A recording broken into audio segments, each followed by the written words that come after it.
The fluorescent lights flickered in the operations briefing room at Bagram Air Base, casting harsh shadows across the weathered faces of SEAL Team 7. Commander Jake "Reaper" Morrison stood at the front, his 6'2" frame commanding attention even in silence. At 38, Morrison had spent more than half his life in the teams, and every scar on his body told a story of missions that never made the news. His call sign wasn't given lightly. When Reaper went operational, targets didn't come back alive. "Gentlemen, settle in." Morrison's gravelly voice cut through the low murmur of conversation. 8 elite operators immediately fell silent, their eyes locked on their commander. These weren't just any SEALs, they were Team 7, one of the most decorated units in naval special warfare. Each man in that room had survived selection rates that would break ordinary soldiers, endured training that pushed human limits, and operated in the world's darkest corners where failure meant death. Morrison clicked the remote, and a satellite image filled the screen behind him. The photograph showed a compound tucked into the unforgiving mountains of Afghanistan's Kunar province, a region so hostile that even seasoned soldiers called it the Valley of Death. Mud brick walls surrounded several buildings, with a main structure sitting at the center like a fortress. The terrain was brutal, sheer cliffs, narrow passes, and countless positions where enemies could rain down fire on anyone foolish enough to approach. "This is our target," Morrison continued, his laser pointer circling the compound. "And this," he zoomed in on a grainy photograph of a bearded man with cold, calculating eyes, "is Hassan Khalid, age 42, former Taliban commander, current warlord responsible for coordinating attacks that have killed 17 coalition personnel in the last 4 months alone. Intelligence confirms he's planning something big, and he's at this compound right now, meeting with his network."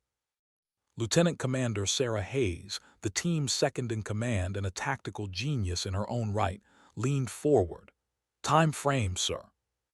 "We hit them tonight. 0200 hours. New moon, zero visibility, exactly how we like it." Morrison's jaw tightened. "This son of a bitch has been slipping through our fingers for 2 years, not this time. We insert via helo at this LZ." He pointed to a clearing 3 clicks from the target. "Move on foot through these mountain passes, breach the compound, capture or kill Khalid, extract before dawn. 12 hours in and out clean." Petty Officer Marcus "Hammer" Rodriguez, the team's breacher and resident demolitions expert, grinned. "Sounds like a Tuesday, boss." The room chuckled, but Morrison's expression remained serious. "Don't get cocky. Intelligence suggests 15 to 20 hostiles on site, potentially more. They're not amateurs. These are seasoned fighters who know this terrain better than we do. We'll have air support on standby, but once we're in those mountains, we're ghosts. No room for mistakes." As Morrison walked his team through entry points, exit strategies, and contingency plans, none of them could have known that 200 miles away, their fate was being placed in the hands of someone they'd never met. Staff Sergeant Rachel Phantom Chen sat cross-legged on her bunk at Forward Operating Base Sharana, methodically cleaning her M110 semi-automatic sniper system. At 29, Rachel was an anomaly in the male-dominated world of military snipers. She'd grown up in rural Montana where her father, a Marine Corps veteran, had taught her to shoot before she could ride a bike. By age 12, she was outperforming grown men at competitive shooting ranges. By 22, she'd earned her place in the Army's elite sniper school, graduating top of her class despite the whispers and doubts that followed her every step. Her call sign, Phantom, came from her uncanny ability to remain undetected. In 3 combat deployments, Rachel had logged over 200 confirmed kills, providing overwatch for countless operations. She could hold position for days without moving, control her breathing to near meditation levels, and make shots that defied physics. But more than her technical skills, what made Rachel exceptional was her mindset. She never took a shot unless she was absolutely certain, and she never, ever left a mission incomplete. The door to her quarters burst open, and Sergeant First Class David Park, her spotter and closest friend in the unit, stepped inside. "You're not going to believe this," he said, slightly out of breath. "We just got orders. Classified op leaving in 4 hours." Rachel looked up, her dark eyes sharp and focused. "Details." "That's the weird part, there aren't any. Just coordinates for a sniper position overlooking some compound in Kunar province. We're providing overwatch for a special operations unit. No specifics on who or what." Park frowned. "They're keeping this one tight." Rachel's instincts prickled. In her experience, vague orders usually meant something big was going down, something that required plausible deniability if it went sideways. She resumed cleaning her rifle with practiced efficiency, checking every component with the attention of a surgeon preparing for a life-or-death operation. "What's our insertion?" she asked. "Hello drop at 2300 hours. We'll have about 3 hours to get into position before whatever's happening starts happening." Park sat down on the footlocker across from her. "You good with this?" Rachel looked at her rifle, the weapon that had saved countless lives, the tool she trusted more than anything else in this world. "When have I ever not been good?" She stood, slinging the rifle over her shoulder. "Let's prep our kit. Someone out there is counting on us, even if they don't know it yet." As Rachel gathered her equipment, camouflage netting, spotting scope, ammunition, MREs, water, she felt the familiar pre-mission focus settling over her like armor. She'd done this dozens of times, watched over soldiers from impossible distances, been the guardian angel they never saw. This mission would be no different. Or so she thought. What Rachel didn't know, what nobody knew yet, was that in less than 12 hours she would face an impossible choice: follow orders and abandon a fallen warrior, or defy every protocol she'd ever been taught to attempt a rescue that military textbooks would call suicide. The pieces were moving into position. Commander Morrison and his SEALs prepared for what should have been a routine capture-or-kill mission. Rachel Chen prepared to be their unseen protector. Neither knew that fate was about to bind them together in a test of courage, skill, and the unbreakable code that defines true warriors. The clock was ticking. The mission was set. And nothing would go according to plan. The night air was frigid at 8,000 feet as the MH-60 Black Hawk helicopter sliced through the darkness, its rotors beating a rhythmic thunder against the Afghan mountains. Inside the cargo bay, Commander Jake Morrison sat in focused silence, his face painted with camouflage grease, his HK-416 rifle held vertically between his knees. Around him, SEAL Team 7 performed their final pre-mission rituals, checking magazines, adjusting night vision goggles, running through hand signals one last time. The crew chief held up 5 fingers, 5 minutes to insertion. Morrison's mind ran through the mission parameters for the 100th time. 3 kilometers on foot through hostile terrain. Breach at 0200. Neutralize Hassan Khalid. Extract before dawn. Simple on paper. But Morrison had been doing this long enough to know that no mission ever went exactly as planned. The key was adapting, staying fluid, trusting your team and your training when everything went to hell. 1 minute, the crew chief shouted over the rotor wash. The helicopter descended rapidly, using the mountains as cover from potential ground fire. Morrison felt the familiar pre-combat cocktail of adrenaline and ice-cold calm flooding his system. This was what he'd trained his entire adult life for, this moment between safety and chaos, between the known and the unknown. The Black Hawk flared hard, hovering 3 feet above a rocky clearing. "Geo, Geo, Geo!" Morrison leaped into the darkness, his boots hitting Afghan soil with practiced precision. His team flowed out behind him like water, each SEAL immediately taking up a defensive position in a wide perimeter. The helicopter lifted off before the last man touched ground, disappearing into the night sky within seconds, leaving only the whisper of wind and the distant howl of wolves. Morrison raised his fist, the signal for rally. 8 shadows converged on his position, moving with the coordinated precision of a single organism. He pointed northwest, toward the mountain ridge that would take them to their target. Without a word, they moved out.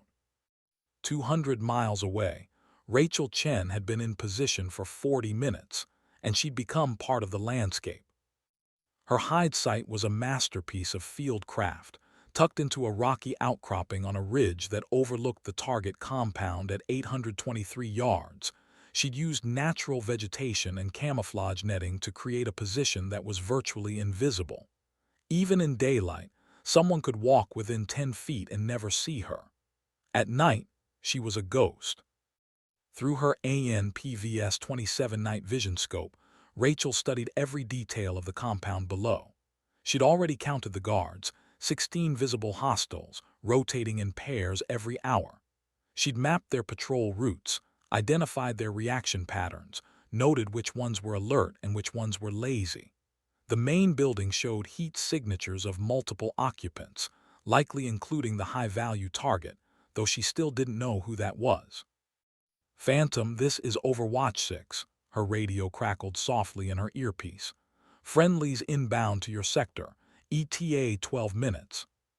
"Copy that, Overwatch 6, Rachel whispered, her voice barely audible. "I have eyes on target compound. 16 enemy combatants visible, likely more inside structures. Recommend approach from northeast vector, minimal exposure." "Solid copy. Friendlies are advised. Maintain Overwatch and provide early warning of any activity changes." Rachel settled deeper into her position, her breathing slow and controlled.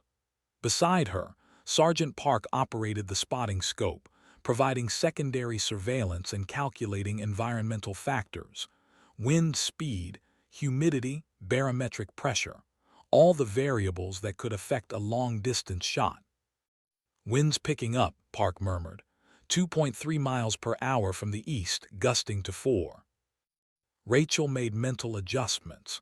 At this distance, even a slight breeze could push a bullet several inches off target. She'd compensate when needed, but for now, she was in observation mode. Her job was to be the all-seeing eye, the guardian angel that the operators on the ground would never meet but whose vigilance could mean the difference between life and death. Then through her scope she saw them.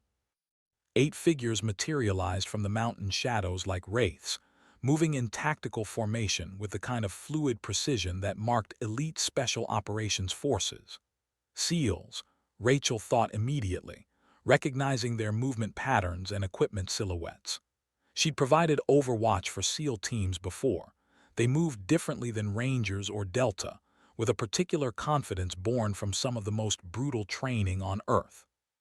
"I have visual on friendlies," she reported. 8 operators approaching from northeast. They're good."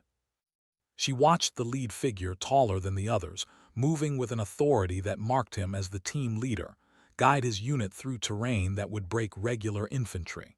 They used the landscape like artists, exploiting every shadow, every depression, every piece of cover. Rachel felt a professional admiration. These weren't just soldiers, they were apex predators. Morrison led his team through a narrow defile between 2 cliff faces, his night vision turning the world into shades of green. Every sense was heightened. He heard the scrape of boots on rock behind him, smelled the dust and gunpowder residue that seemed permanently embedded in these Afghan mountains, felt the weight of his rifle and the responsibility of 8 lives depending on his decisions. They moved in a tactical column, each SEAL covering a different sector, creating a 360-degree sphere of awareness. Lieutenant Commander Hayes was immediately behind Morrison, followed by Hammer Rodriguez with his breaching charges, then the team's corpsman, machine gunner, communications specialist, and 2 assaulters. They communicated entirely through hand signals and the kind of intuitive understanding that came from hundreds of missions together. The compound came into view as they crested a rocky rise, a collection of mud brick buildings surrounded by a perimeter wall, exactly as the satellite imagery had shown. But Morrison's instincts, honed by 15 years of combat, whispered a warning. Something felt off. The guards were too relaxed, too routine. In his experience, when a high-value target was present, security was usually tighter, more paranoid. He raised his hand, signaling the team to halt. They froze instantly, becoming invisible against the mountainside. Morrison pulled out his tactical binoculars, studying the compound more carefully. The main building showed lights in several windows, guard posts at each corner of the perimeter wall, a generator humming in the background. Everything looked normal, too normal. "Overwatch, this is Trident 1, he whispered into his radio, using the mission call signs. "I'm getting a bad feeling about this setup. Confirm intelligence is current." A female voice he didn't recognize responded, crisp, professional, alert. "Trident 1, this is Phantom. I've been observing for 43 minutes. Pattern of life appears normal. However," she paused, and Morrison heard the uncertainty, "there's a secondary structure southwest corner that wasn't in your briefing materials, showing heat signatures, possible armed personnel." Morrison's jaw clenched. "Intelligence gaps could kill. Can you confirm hostile intent?" "Negative confirmation, but the building has clear sight lines on your primary breach point. Recommend caution." "Copy that, Phantom. Good eyes." Morrison made a command decision. They'd proceed, but he'd adjust the approach to account for the unknown building. He signaled Hayes and through hand signals communicated the change in plan. The team shifted formation, moving to approach from an angle that minimized exposure to the secondary structure. Each SEAL checked his weapon one final time, rounds chambered, safeties off, ready for instant violence. Rachel watched through her scope as the SEALs repositioned. The team leader had listened to her warning and adapted. That was good. Smart operators stayed alive. Inflexible ones came home in boxes.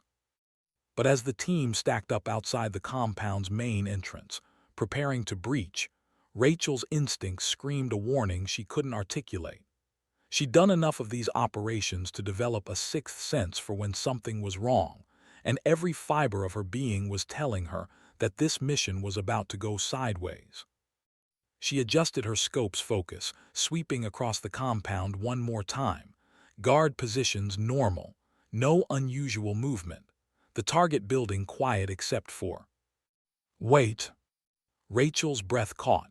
In the secondary building she'd warned about, she saw a thermal signature moving rapidly, reaching for something. Then another, and another. "Trident 1, this is Phantom," she said urgently into her radio. "I'm seeing increased activity in that secondary." But her warning came too late. The SEALs breached the door with explosive precision, disappearing into the main building. For 3 seconds, everything seemed normal. Then the world exploded into chaos, and Rachel watched in horror as the carefully planned mission transformed into a nightmare ambush that would test every skill she possessed and force her to make a choice that would define the rest of her life. The night had just begun, and already nothing would ever be the same. The explosion that ripped through the compound's main entrance wasn't from the SEALs breaching charge. It detonated 3 seconds too early, 3 seconds before Morrison's team reached the threshold. That was Rachel's first clue that everything had gone catastrophically wrong. Through her scope, she watched in frozen horror as the doorway erupted in a ball of orange flame and black smoke. But the SEALs were professionals. They'd trained for worst-case scenarios, and even surprise couldn't stop their combat reflexes. The team scattered instantly, diving for cover as the night erupted into a hell storm of automatic weapons fire. Muzzle flashes sparked from positions that intelligence had marked as empty. The rooftops lit up with PKM machine guns. The windows of the main building, which should have contained their target, instead vomited streams of tracer rounds. And worst of all, that secondary building Rachel had warned about disgorged at least a dozen heavily armed fighters who'd clearly been waiting for exactly this moment. "It's a trap," Lieutenant Commander Hayes' voice screamed over the radio. "We're COMPROMICD. Repeat, we are compromised." Morrison's mind processed the tactical situation in microseconds. His team was caught in a kill box, a coordinated ambush designed to funnel them into overlapping fields of fire. The main building wasn't their objective. It was the bait, and they'd walked right into it. "Covering fire! Break contact!" Morrison roared, his HK-416 already barking controlled bursts at the rooftop machine gun positions. His bullets found their marks. 2 fighters dropped, but 3 more immediately took their places. There were too many, far too many. Hammer Rodriguez lobbed a fragmentation grenade toward a cluster of fighters emerging from the compound's gate. The explosion bought them seconds, precious seconds that Morrison used to assess his team's situation. They were pinned down behind a low stone wall that provided minimal cover. Enemy fire was converging from 3 directions. In another 30 seconds, they'd be completely surrounded. Petty Officer Jenkins, their corpsman, was already working on Petty Officer Martinez, who'd taken shrapnel from the initial explosion. "He's bleeding bad, Commander. I need 2 minutes." They didn't have 2 minutes. Morrison could see fighters maneuvering through the compound, trying to flank their position. RPGs were being brought up. Once those started flying, the stone wall would provide zero protection. From her position 823 yards away, Rachel's world had narrowed to the circle of her scope. Her heart hammered against her ribs, but her hands remained steady, years of training overriding the adrenaline flooding her system. She identified targets with mechanical efficiency, her finger dancing on the trigger. Crack, a fighter on the rooftop dropped, a .308 round punching through his chest. Crack, another hostile preparing to throw a grenade collapsed before he could release it. Crack, the machine gunner who'd been raking the SEAL's position slumped over his weapon. "Good kills, Phantom," Park confirmed beside her, spotting her impacts. "But there's too many. They need to extract now." Rachel knew he was right. Even with her support, the SEALs were outnumbered at least 3 to 1, and more fighters were pouring out of buildings she hadn't even known were occupied. This wasn't a compound housing a high-value target. It was a fortified position designed to kill American Special Operations Forces. Morrison's tactical computer was running scenarios at light speed. Every option ended with casualties, except one. "Hayes," he shouted over the gunfire, "take command, get them out of here." "Sir," Hayes understood immediately what he was planning, and her voice cracked with protest. "Negative, we don't leave." "That's an order, Lieutenant Commander." Morrison's voice carried absolute authority. "I'm drawing their fire. When they shift focus, you break contact and get to the extraction point. Radio for immediate evac." He didn't wait for her response. Commander Jake Morrison had spent 20 years leading from the front, and he knew what had to be done. Someone had to be the sacrifice. Better him than watching his entire team die in this godforsaken valley. Morrison broke from cover, sprinting toward the secondary building that Rachel had identified, the building where the majority of enemy fire was originating. His rifle blazed as he ran, dropping fighters with the precision that had earned him his call sign. He wasn't trying to survive. He was trying to be the biggest, most attractive target on the battlefield. It worked.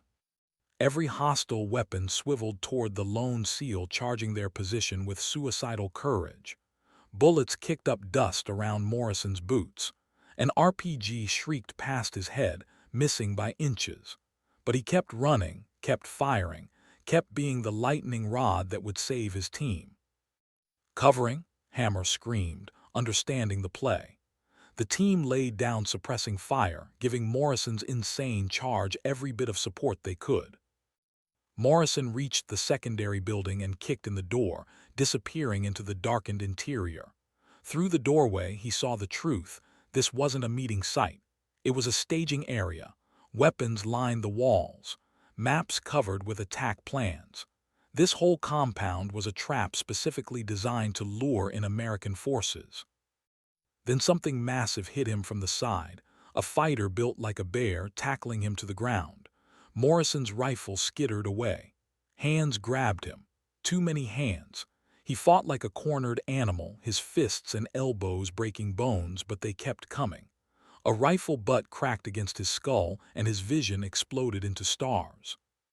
Commander's down. Hayes's voice was ragged with anguish. Reaper is down. Through her scope, Rachel had watched Morrison's charge with professional awe and personal horror. She'd seen him disappear into the building, seen the doorway erupt with close-quarters combat, and now she saw what the SEALs couldn't: thermal signatures dragging Morrison's body deeper into the structure, away from the entrance, away from rescue. "We have to go back for him," one of the SEALs shouted. "We can't," Hayes's command voice was breaking. "There's too many. Martinez is critical. We have to," her voice caught. "We have to leave him." Rachel watched through her scope as SEAL Team 7 executed a fighting retreat, laying down suppressive fire as they carried their wounded and withdrew toward the extraction point.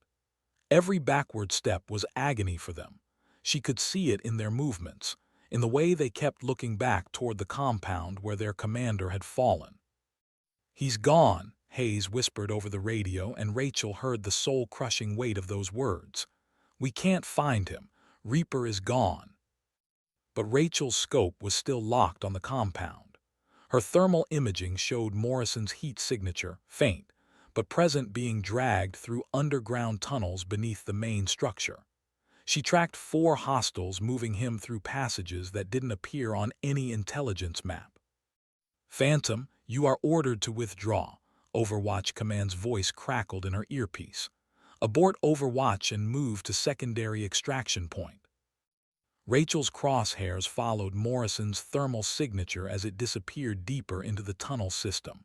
The logical part of her brain knew the order was correct. Mission failed. Operator captured. Continuation of Overwatch served no tactical purpose. She should pack up and move out.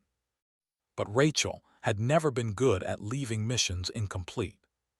"Phantom, confirm you copy," Command repeated, more insistent. "You are ordered to extract immediately." Rachel's finger hovered over her radio transmit button. One click would acknowledge the order, would end her responsibility to this mission, would let her walk away with a clean conscience, following protocol, doing what she was told. Instead, her hand moved to the radio's power switch. Clicking. The radio went silent. Beside her, Park stared in disbelief. "Rachel, what are you doing?" "I can still see him, David," Rachel whispered, her eye never leaving her scope. "He's alive. They're moving him to the eastern tunnel exit. As long as I can see him, he's not gone. He's just waiting." "Waiting for what? Command ordered us to." "I know what they ordered." Rachel's voice was steel wrapped in velvet. "But I also know what's right. You should go, take the extraction. Tell them I went dark, lost comms, whatever you need to say." Park was silent for a long moment. Then he reached into his pack and pulled out extra ammunition magazines, setting them beside Rachel. "You're going to need these. I'll tell them we got separated in the dark. But Rachel," his voice softened, "don't get yourself killed trying to save someone who might already be dead." "He's not dead, not yet, and not on my watch." Park squeezed her shoulder once, then melted into the darkness, heading toward the extraction point. Rachel was alone now, alone in hostile territory, with no support, no backup, and no orders except the ones written in the warrior's code that she carried in her heart. Below, the compound was settling into post-battle routine. The fighters were congratulating themselves, dragging bodies, securing their prisoner. They had no idea that 823 yards away, a lone sniper with impossible skills and unbreakable determination had just decided to wage a one-woman war to bring Commander Jake Morrison home. The SEALs had shouted that he was gone. But Rachel Chen didn't believe in gone.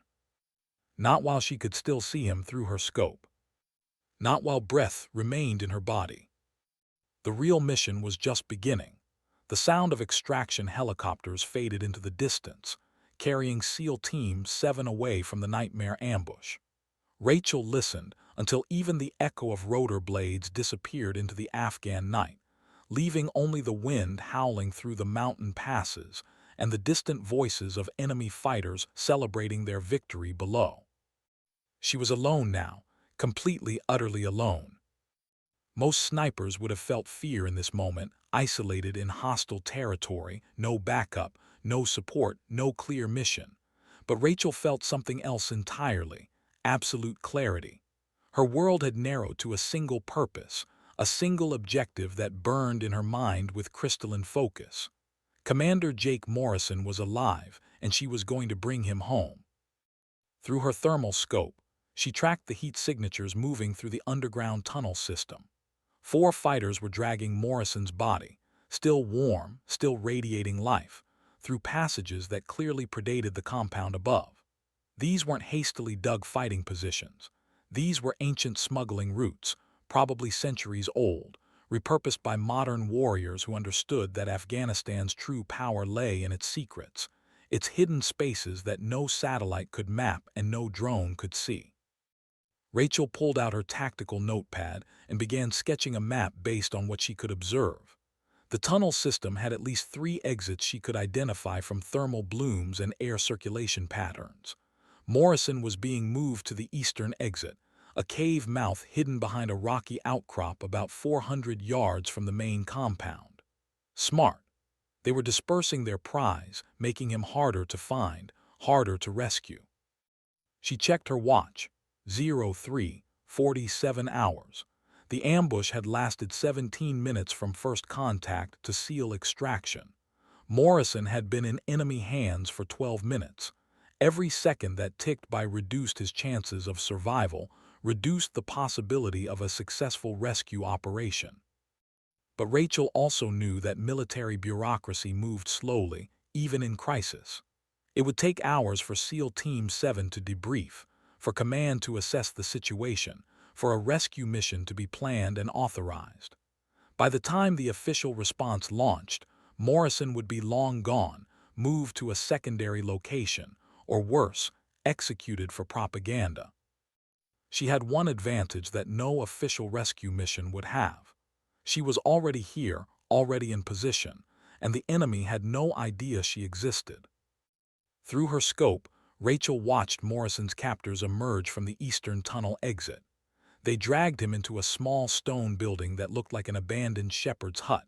4 guards posted outside. She counted the fighters: Abdul with the limp from her earlier shot, Mohammed with the PKM machine gun, and 2 others she didn't recognize. Through the building's single window, she could see Morrison's thermal signature, unmoving on the floor. Was he unconscious, dead, faking? As if answering her question, Morrison's signature shifted slightly. Alive, definitely alive. Rachel settled deeper into her hide, knowing she was in for a long vigil. The enemy wouldn't move him again until daylight, too dangerous to travel mountain passes in darkness, even for locals. That gave her approximately 3 hours until dawn. 3 hours to observe, to plan, to find a window of opportunity. She pulled out an energy bar and forced herself to eat, though her stomach was knotted with tension. Hydration next, small sips of water, enough to maintain function without needing to leave her position to urinate. These were the unglamorous realities of sniper work that movies never showed. The physical discomfort, the mental discipline required to remain absolutely still for hours, the constant battle against your body's needs and desires. The temperature was dropping. At this altitude, the pre-dawn hours could plunge below freezing. Rachel had dressed in layers, but she could already feel the cold seeping into her bones. She ignored it. Pain was temporary. Failure was permanent. At 04:23 hours, something changed. A vehicle, an old Toyota pickup truck that seemed to be held together by rust and prayers, pulled up to the stone building. Rachel's pulse quickened. Were they moving Morrison earlier than expected? She adjusted her scope, watching as 2 men emerged from the truck carrying what looked like medical supplies. Interesting. They were keeping him alive. That meant he had value, either as a hostage for negotiation, as an intelligence source for interrogation, or as a propaganda tool for a public execution. Any of those scenarios bought time, and time was what Rachel needed. Through her monocular night vision device, she watched one of the men enter the building. 5 minutes later, he emerged, speaking rapidly to the guards. Rachel had studied Pashto during her deployments, enough to catch fragments of the conversation carried on the wind. American, commander, important, tomorrow, camera. Her blood ran cold. A camera meant propaganda. They were planning to film Morrison, probably a forced confession or execution video to be spread across jihadi websites. Tomorrow meant she had less than 24 hours. The medical supplies made sense now.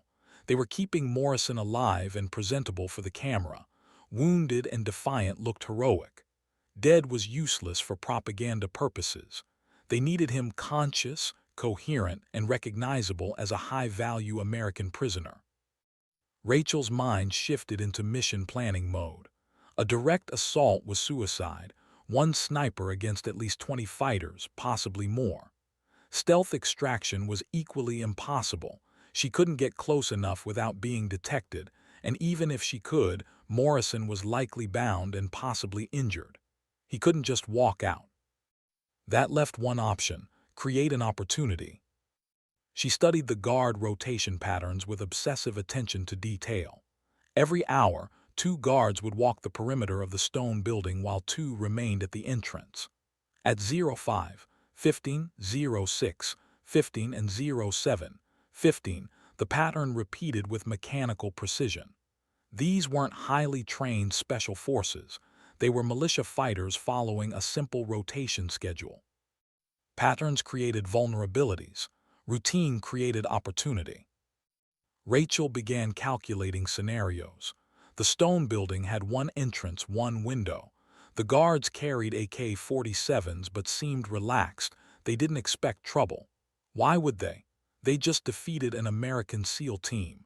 In their minds, they were untouchable. Pride before the fall, Rachel thought grimly.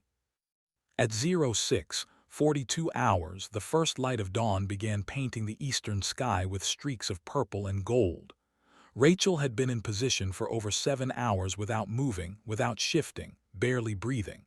Her body screamed in protest, muscles cramped, joints stiff, bladder urgently full. She ignored it all. Through her scope, she saw increased activity at the main compound. Fighters were emerging, performing morning prayers, cooking breakfast over open fires. The smell of bread and tea drifted on the morning breeze, making Rachel's stomach growl. She'd eaten 1 energy bar in 7 hours. Special Operations Forces called this embracing the suck, accepting discomfort as the price of mission success. At 07:00 hours, Rachel observed something that made her breath catch. A group of fighters was setting up equipment near the stone building: lights, a camera on a tripod, even a black flag that made her blood boil. They were preparing for the propaganda video. But more importantly, they were distracted, focused on technical setup, on positioning, on making sure everything would look perfect for their sick production. That distraction was an asset Rachel could exploit. She checked her ammunition, 48 rounds remaining. Her M110 was zeroed perfectly for this range. She had a clear line of sight to the stone building, multiple escape routes mapped in her mind, and most critically, she had something the enemy didn't have: the element of surprise. They thought they'd won, thought they'd killed or driven off all American forces in the area, thought their prisoner was secure. They were wrong.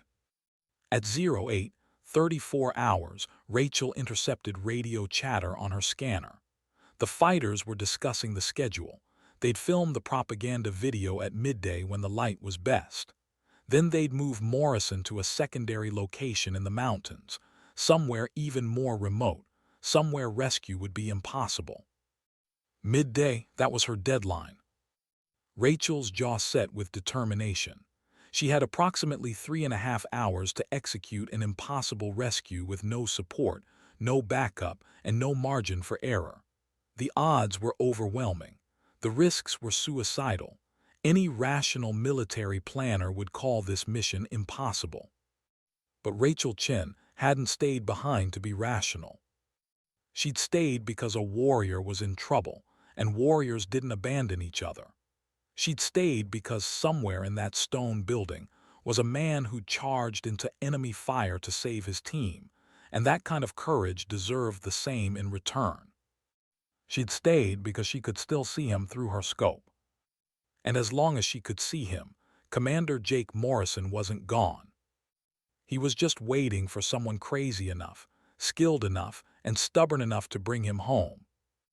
Rachel checked her rifle one final time, her fingers moving with the practiced precision of thousands of hours of training.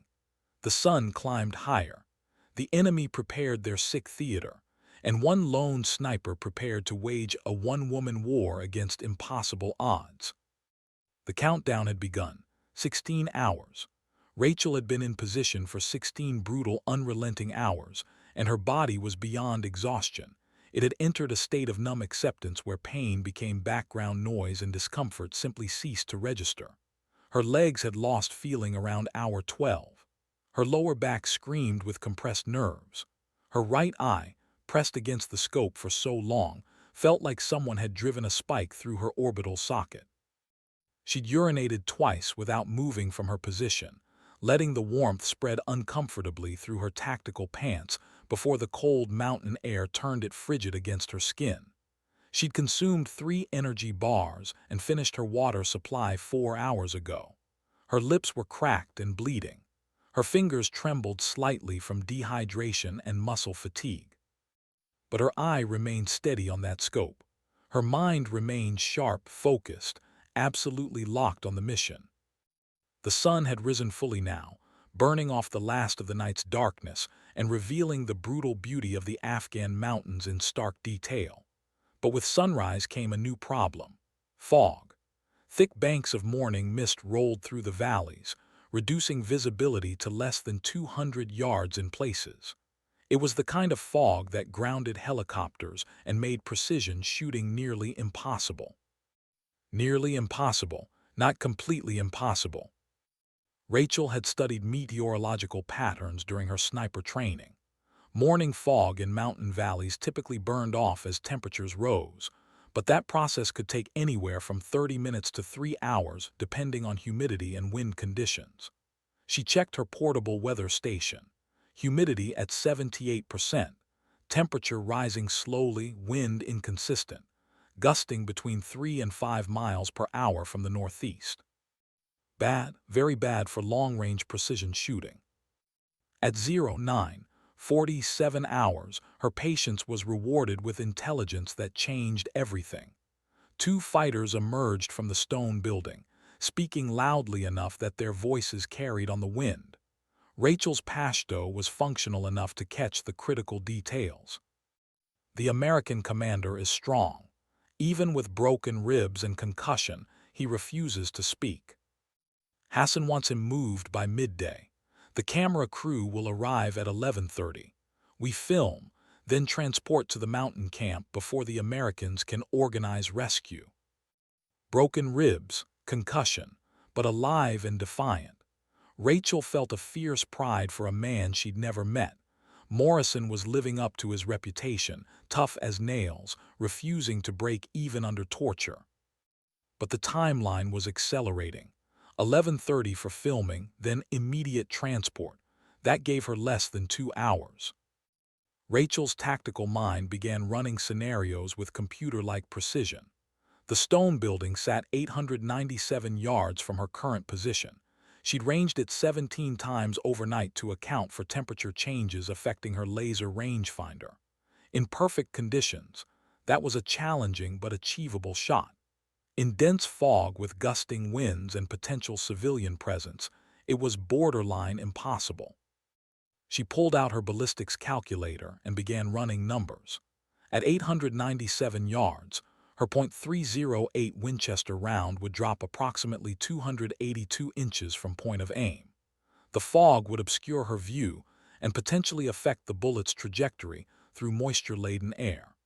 The gusting wind could push the round anywhere from 6 to 18 inches off target depending on when exactly she fired. And then there was the moral calculation. If Morrison was being brought out for filming, there would likely be other people in the frame. Hostages, possibly. civilians forced to witness the spectacle. One miscalculation, one gust of wind at the wrong moment, and Rachel could kill an innocent person. But doing nothing guaranteed Morrison's death. Rachel closed her eyes for just a moment, allowing herself a brief respite from the scope's eyepiece.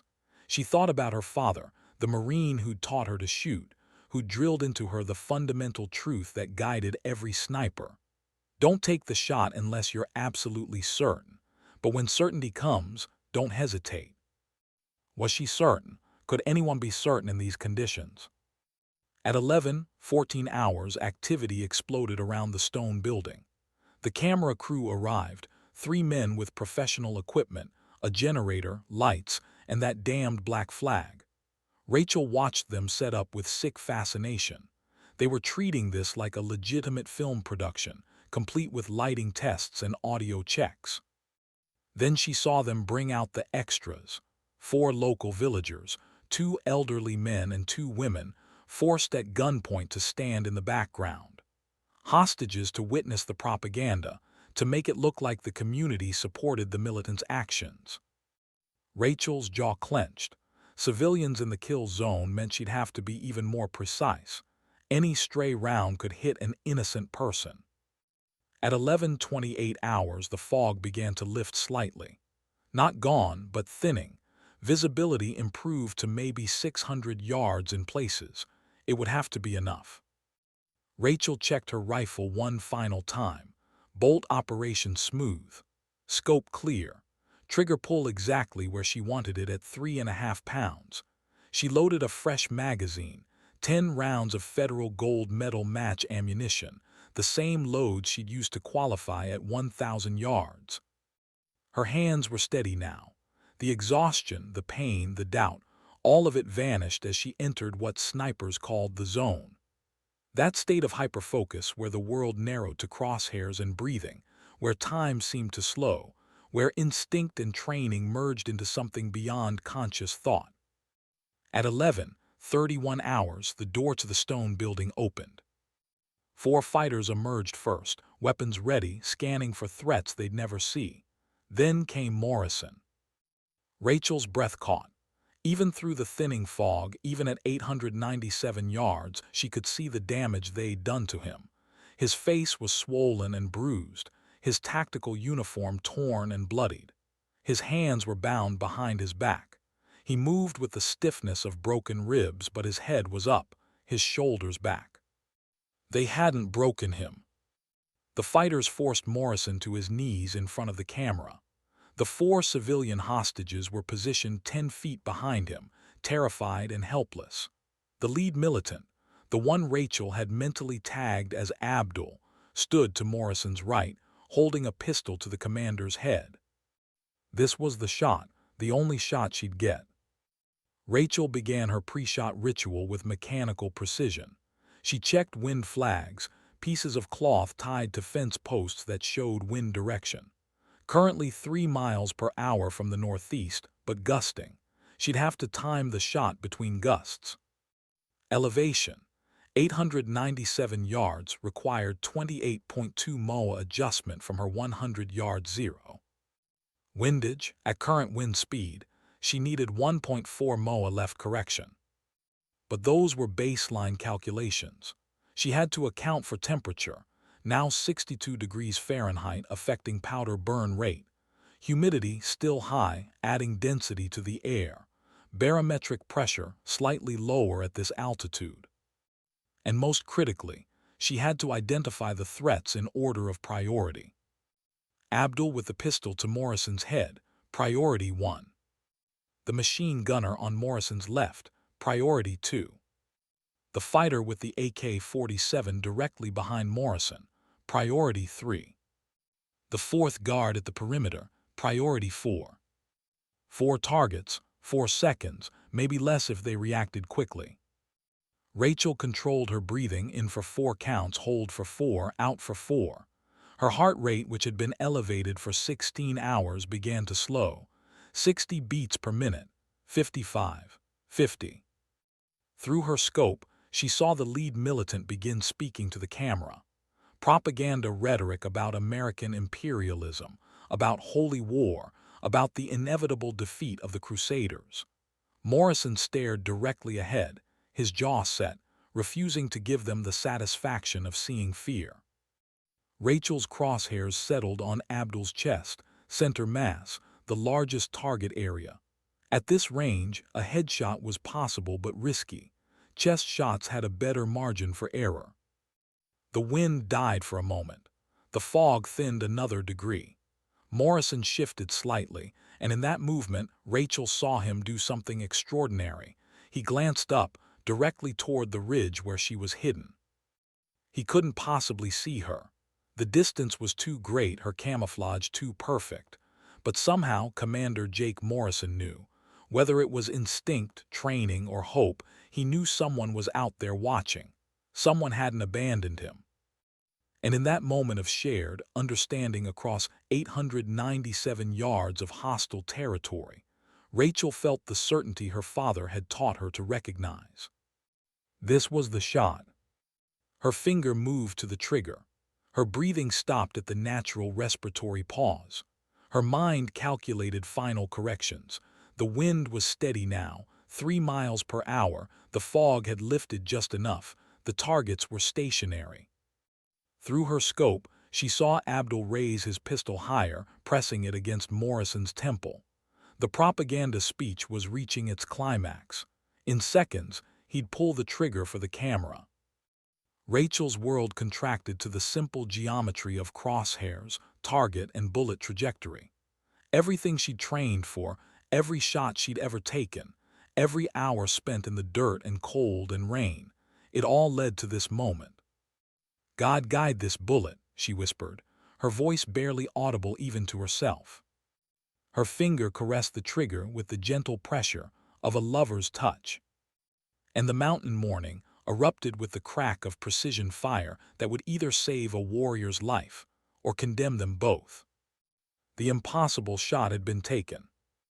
Now came the impossible part, making sure it counted.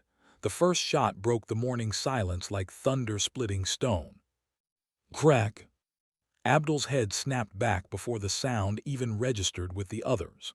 The .308 round punched through his chest with devastating precision, the hydrostatic shock stopping his heart instantly. He collapsed like a puppet with cut strings, the pistol clattering harmlessly to the ground before he could pull the trigger. Rachel's bolt worked with mechanical efficiency. Eject, load, close.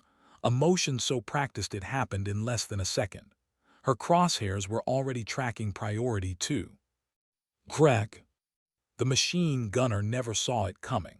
He was turning toward the sound of the first shot when Rachel's bullet found him, entering just below his collarbone and severing the subclavian artery. He spun and dropped, his finger reflexively tightening on the PKM's trigger, sending a wild spray of rounds into the dirt. 2 seconds, 2 down. The third fighter, the one directly behind Morrison, finally understood they were under attack. He raised his AK-47, searching frantically for the threat, his eyes scanning the compound perimeter. He never thought to look 897 yards away to the distant ridge. Crack! Rachel's third shot caught him center mass as he turned.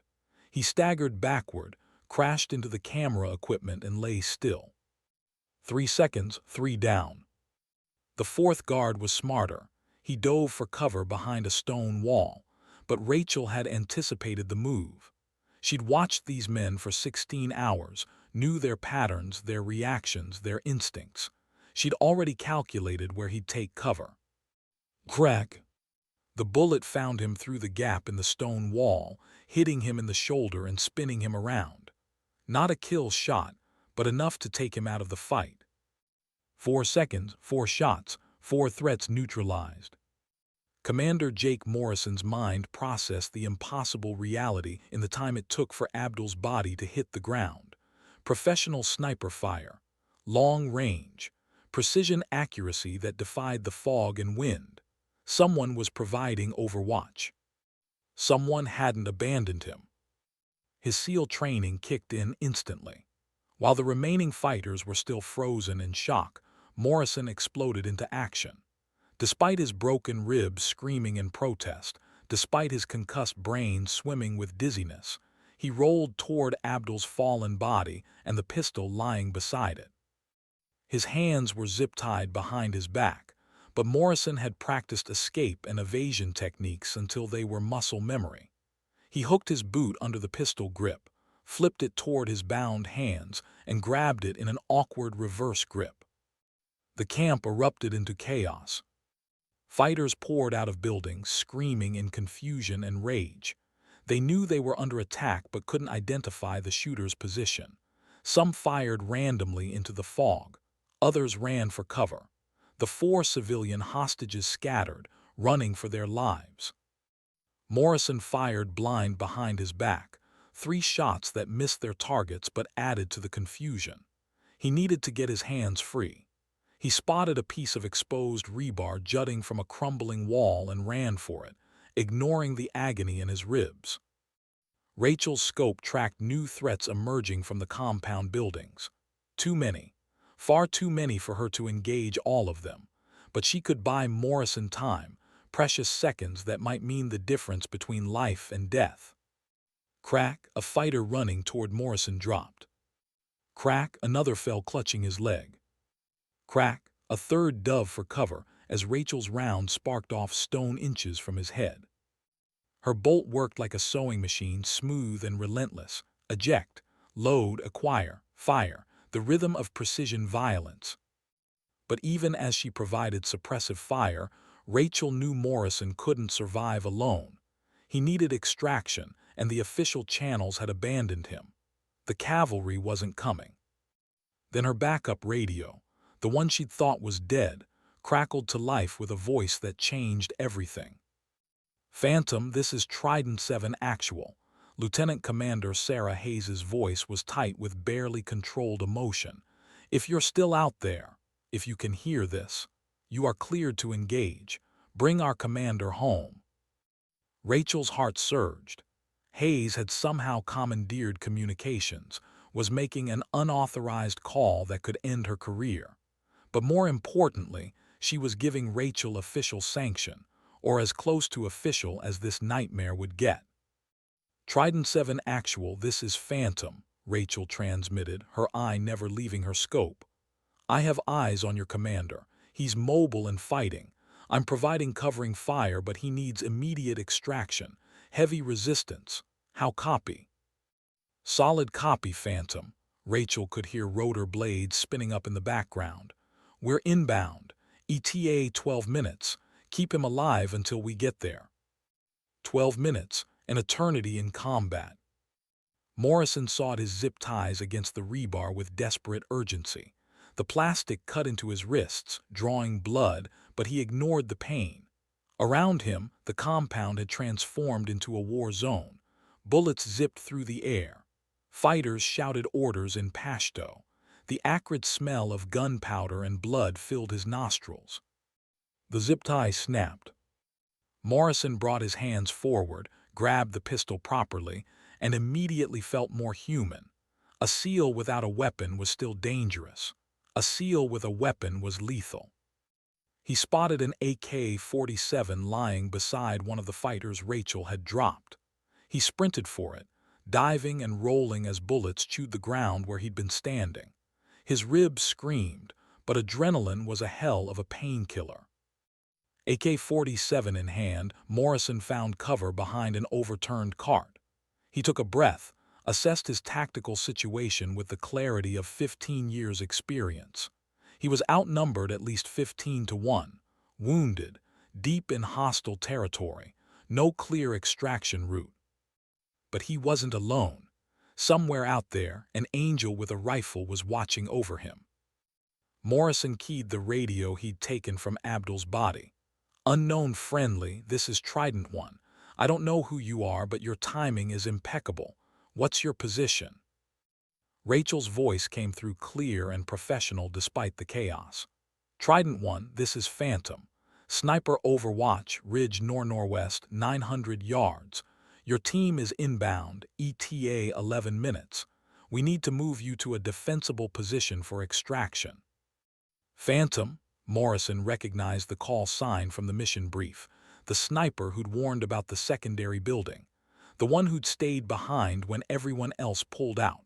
You disobeyed extraction orders. Seemed like the right call at the time, Commander. We can discuss my court-martial later. Right now, there's a dried riverbed 200 yards northeast of your position. Can you make it? Morrison spotted the riverbed through the chaos.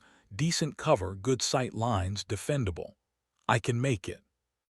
Then move on my covering fire. 3, 2, 1, go. Rachel's rifle barked repeatedly, each shot precisely placed to suppress the enemy fighters. Morrison burst from cover and ran with everything he had. His vision tunneled. His lungs burned.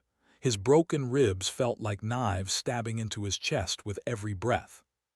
But he ran because a warrior he'd never met was risking everything to give him this chance. Bullets kicked up dust around his boots.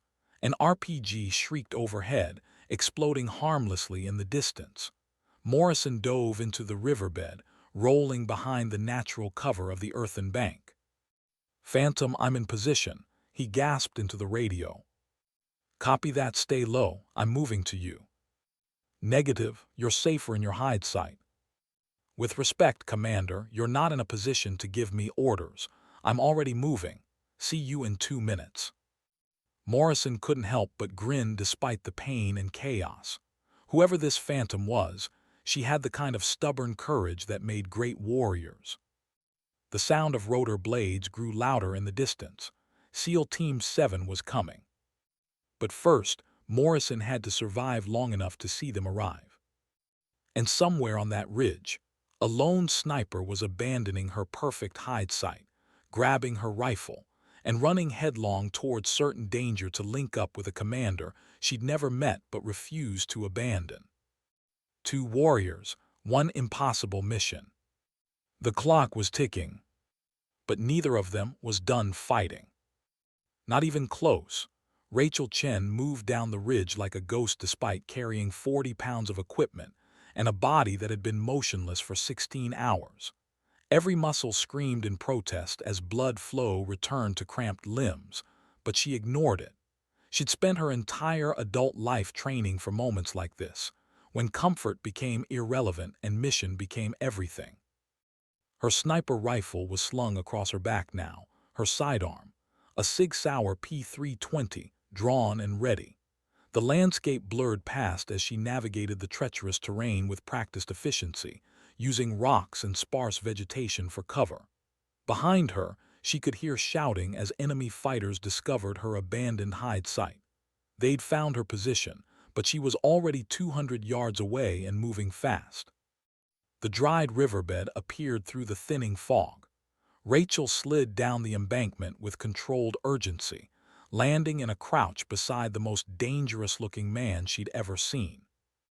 Commander Jake Morrison was a study in controlled violence.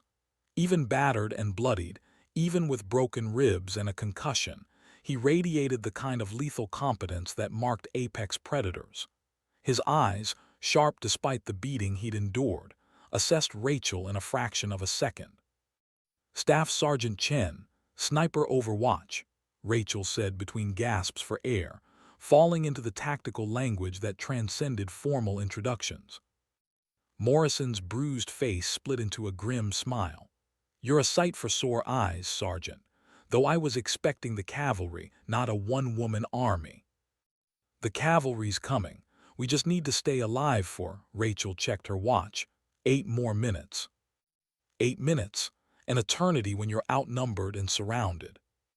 Morrison shifted position, and Rachel saw him wince despite his attempts to hide it. How bad are the ribs? She asked. 3 broken, maybe 4. I've had worse. Morrison's eyes never stopped scanning their perimeter. What's our tactical situation? Rachel pulled out her notepad with the map she'd been sketching for 16 hours. Approximately 20 to 25 hostiles remaining. They're disorganized right now, but they'll regroup. The riverbed gives us cover from 3 directions, but we're exposed to the south. The extraction LZ is 400 yards northwest, open ground, zero cover. Morrison studied the map with professional appreciation. You've been watching this whole time. 16 hours, 43 minutes, Rachel confirmed. I wasn't about to let them take you without a fight. Something passed between them in that moment, a recognition of shared code, of values that transcended rank and service branch. Morrison had charged into enemy fire to save his team. Rachel had disobeyed direct orders to save him. Neither decision made logical sense, but both made perfect warrior sense. All right, Sergeant, Morrison said, checking his captured AK-47. We hold this position until the Hellos arrive, then we move fast and hard to the LZ. You take point with your sidearm, I'll provide rear security. Standard leapfrog movement, I move, you cover. You move, I cover. Rachel nodded. She'd never trained with SEALs before, but tactics were universal among elite units. Works for me, Commander. The sound of boots on rock announced incoming hostiles. Morrison and Rachel exchanged a glance, then simultaneously shifted to firing positions. 3 fighters appeared at the riverbed's edge, weapons sweeping for targets. Rachel's P-320 barked twice, controlled pairs, center mass. 2 fighters dropped. Morrison's AK-47 chattered a 3-round burst, and the third hostile fell backward. Contact south, Rachel called, shifting her aim as more fighters appeared. Morrison threw a fragmentation grenade he'd taken from one of the bodies. Frag out. The explosion bought them precious seconds. Dirt and debris rained down as Morrison reloaded with a fresh magazine stripped from a fallen enemy. The next wave came from 2 directions simultaneously, a coordinated assault that showed the enemy was getting organized. Rachel and Morrison fought back-to-back, their weapons creating a symphony of controlled violence. They moved with the kind of synchronization that usually required months of training together, but fear and necessity were excellent teachers. Changing mags, Rachel called. Covering. Morrison's rifle kept up steady fire while Rachel reloaded with practiced speed. A bullet cracked past Rachel's head, close enough to feel the displacement of air. She returned fire, dropping the shooter. Another hostile appeared with an RPG launcher.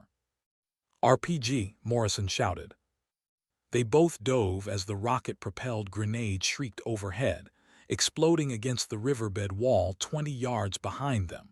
Shrapnel peppered their position, but the earthen bank absorbed most of the blast. Morrison's radio crackled to life. Trident 1, this is Viper 7. We have visual on your position. 30 seconds to your location. Pop smoke. About damn time, Morrison muttered. He pulled a smoke grenade from his tactical vest, somehow still intact despite everything, and threw it into the open area that would serve as their LZ. Purple smoke billowed into the sky.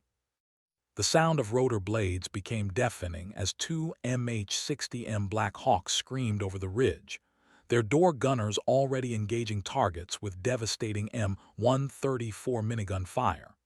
The 7.62 rounds chewed through enemy positions with ruthless efficiency, forcing the hostiles to seek cover. Move, move, move. Morrison grabbed Rachel's arm and they burst from the riverbed together. The 400 yards to the LZ felt like miles. Morrison's broken ribs slowed him down, each breath a white-hot spike of pain. Rachel stayed beside him, providing covering fire as they ran. Behind them, SEAL Team 7 had dismounted from the first helicopter and was laying down suppressive fire, creating a corridor of violence that held the enemy at bay. Come on, Commander, Lieutenant Commander Hayes screamed over the chaos, her rifle blazing. Don't you dare die on me now. Morrison stumbled, his injured body finally reaching its limit. Rachel caught him, shouldering his weight without hesitation. I didn't come this far to watch you fall, sir. Keep moving. They covered the final 50 yards together, a wounded SEAL commander and a sniper who'd given everything to save him.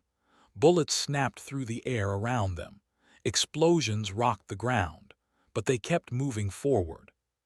Hammer Rodriguez reached them first, grabbing Morrison's other arm. "Boss, you look like hell." "Feel worse than I look," Morrison gasped. They practically threw him into the helicopter. Rachel dove in after him, and immediately SEAL Team 7 climbed aboard. The Black Hawks lifted off even as bullets pinged off the armored hull. As they cleared the ridge and accelerated away from the hostile valley, Morrison slumped against the bulkhead, his body finally allowing itself to acknowledge the pain and exhaustion. Rachel collapsed beside him, her own reserves completely spent. Morrison turned to look at her, really look at her, for the first time. This woman who'd violated every order, risked her life, and refused to abandon a warrior she didn't know. Her face was streaked with camouflage paint and sweat. Her eyes were bloodshot from 16 hours pressed against a scope. Her hands trembled slightly from adrenaline crash. She was the most beautiful thing he'd ever seen. Morrison reached out, his hand finding her shoulder and gripping it with what strength he had left. "You didn't leave me behind." Rachel met his eyes, and despite the exhaustion, despite the pain, she smiled. "Never crossed my mind, Commander." Around them, SEAL Team 7 watched in respectful silence. They'd lost their commander in the chaos of an ambush. They'd been forced to retreat, to leave him behind, carrying the crushing weight of that failure. And this lone army sniper had done what an entire SEAL team couldn't. She'd brought him home. Hayes sat across from them, tears streaming down her face despite her best efforts at composure. "Thank you," she mouthed to Rachel.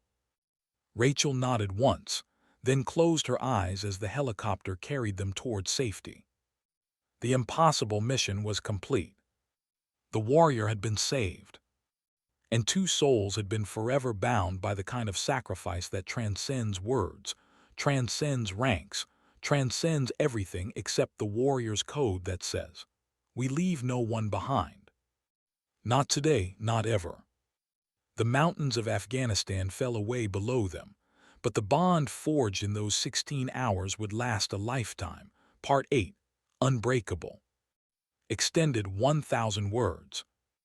3 weeks later, Rachel Chen stood at rigid attention in the courtyard of Joint Expeditionary Base Little Creek Fort Story, Virginia, feeling more uncomfortable in her dress uniform than she'd ever felt under enemy fire. The October sun was warm on her face, but she felt cold with anxiety. Rows of Navy SEALs, Army Rangers, and senior military officials filled the bleachers. Cameras from every major news network pointed at the small stage where she stood. She hated this. Hated the attention, hated the speeches, hated being called a hero when she'd simply done what any warrior would do. But orders were orders, and apparently saving a SEAL commander warranted a Silver Star ceremony with all the pomp and circumstance the military could muster. Admiral Richard Kowalski, commander of Naval Special Warfare Command, stood at the podium reading from a citation that made Rachel's actions sound far more heroic than they'd felt in the moment. Displaying exceptional valor and selfless service above and beyond the call of duty, single-handedly engaged enemy forces, disobeyed direct orders to remain on station for 16 hours, precision marksmanship that neutralized multiple hostile combatants, enabled the successful recovery of a critically wounded Special Operations commander. Rachel's eyes drifted to the front row, where Commander Jake Morrison sat in his dress whites, his posture perfect despite the healing ribs still wrapped beneath his uniform. His face had healed from the worst of the bruising, though a scar above his left eyebrow would be a permanent reminder of that night.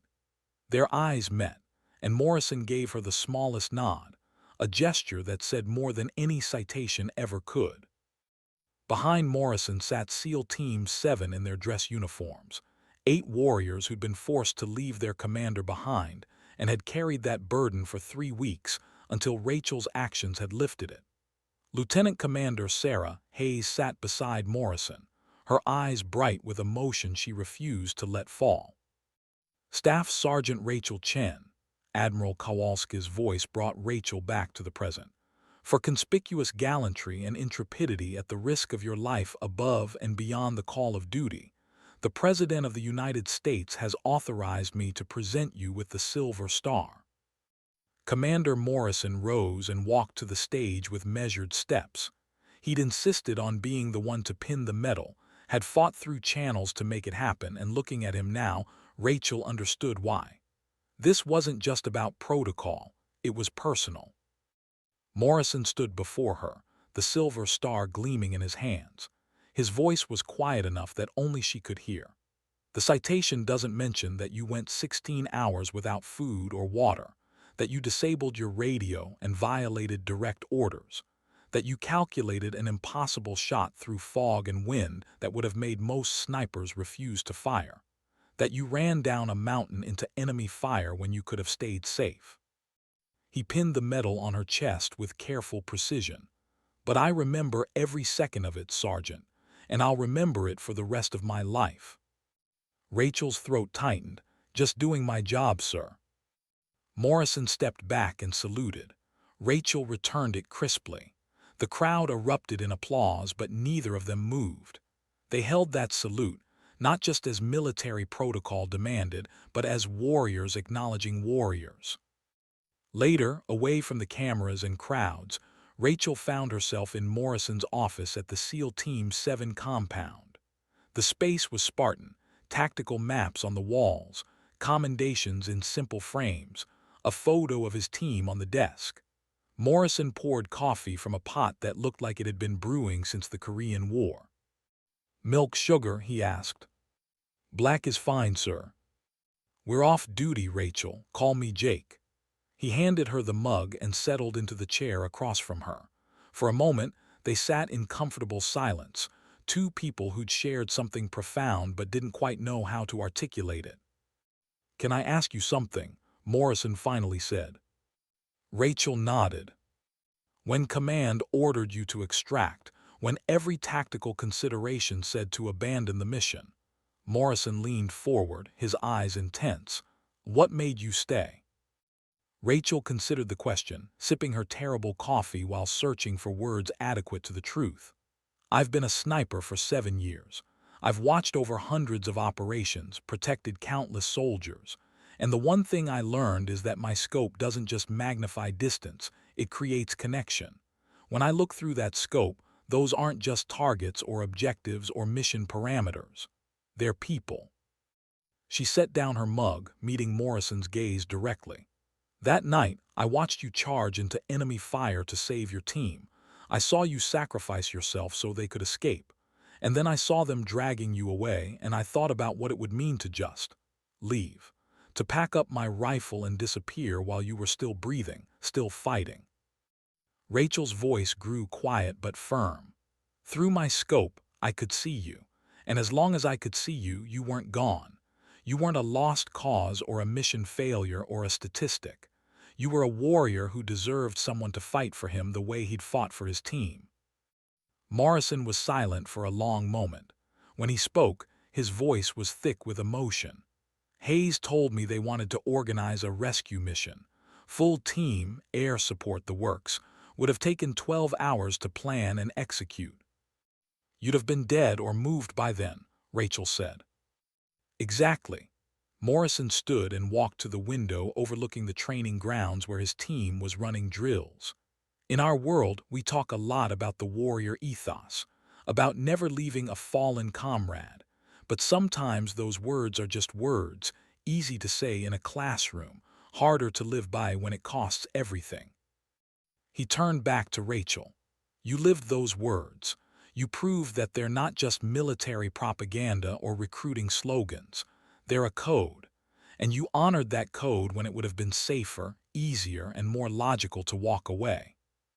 Rachel felt heat rising in her cheeks. "Any of your team would have done the same." "Maybe, but you're the one who actually did it." Morrison returned to his seat, a slight smile crossing his scarred face. "You know what Hayes told me?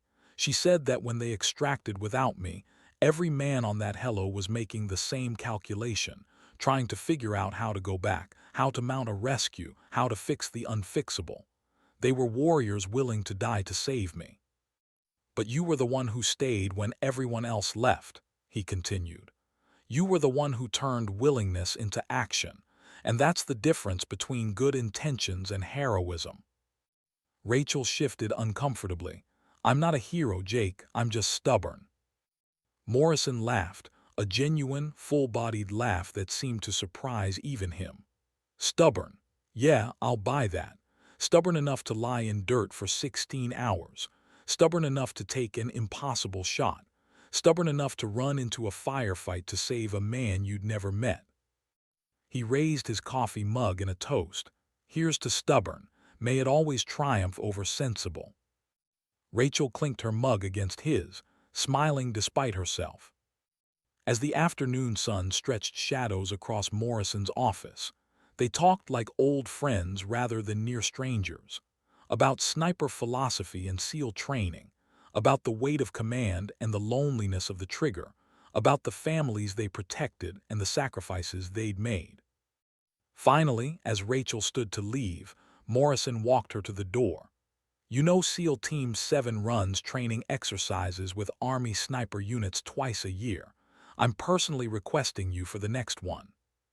Trying to keep tabs on me, Commander.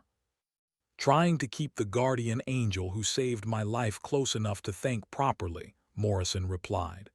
Besides, my team deserves to train with the best. And Phantom, he used her call sign with respect, you're the best. Rachel extended her hand. Morrison took it, but instead of shaking, he pulled her into a brief, fierce hug, the kind of embrace that warriors share when words fail to capture the depth of gratitude and respect. Thank you, he whispered, for not giving up, for seeing me when everyone else looked away, for bringing me home. Rachel pulled back, her eyes bright. That's what we do, Jake. We bring each other home, always. As she walked across the compound toward her car, Rachel felt the weight of the silver star on her chest. But more than that, she felt the weight of purpose, of honor, of belonging to something larger than herself. Behind her, SEAL Team 7 finished their training exercise and fell into formation. When they saw Rachel, every single operator came to attention and saluted, not because regulations required it, but because respect demanded it. Rachel returned the salute, understanding in that moment that she'd become part of their brotherhood. The woman who'd refused to leave their commander behind. The sniper who'd proven that the warrior's code wasn't just words, but a sacred promise written in courage and sealed in sacrifice. She climbed into her car and headed back to her unit, carrying with her the unbreakable bond forged in those 16 hours in the Afghan mountains. A bond that transcended service branches and ranks. A bond that proved what warriors have always known. We are not defined by the battles we win, but by those we refuse to abandon. We are not measured by our strength, but by our willingness to stand when standing costs everything. And we are never truly alone because somewhere, in a hide site on a distant ridge, in a riverbed under fire in the skis above a hostile valley, there is always someone watching, someone fighting, someone refusing to let us fall. That is the warrior's code. That is the promise. Unbreakable. Eternal. True. The end.